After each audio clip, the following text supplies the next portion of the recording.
બરડા પંથકના બગવદર રોડ પરથી દેશી દારૂ ભરેલી એક કાર ઝડપાઈ હતી, જેમાં પોલીસે આ કાર ચાલક ભાણવર પંથકના શખ્સની ધરપકડ કરી કાર્યવાહી હાથ ધરી હતી। ત્યારે આ મામલે વધુ એક શખ્સ ઝડપાયો છે। પોરબંદર બગવદર રોડ પર 30 માર્ચના રોજ રાંદલ માતાજીના ગેટ પાસે એક શંકાસ્પદ કાર દેખાઈ હતી। પોલીસે આ કારની તલાશી લેતા તેમાંથી 700 લીટર જેટલો દેશી દારૂનો જથ્થો મળી આવ્યો હતો।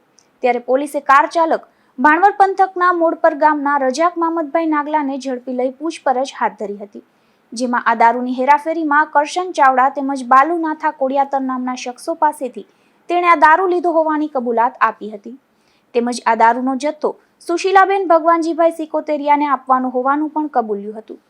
ત્યારે પોલીસે આ ત્રણેય શખ્સો સામે પણ કાર્યવાહી હાથ ધરી હતી, જેમાં પોલીસે ગઈકાલે બાલુનાથા કોડિયાતરની પણ ધરપકડ કરી હતી। ધીરુભાઈ નિમાવત, ગુજરાત ન્યૂઝ, બગવદર।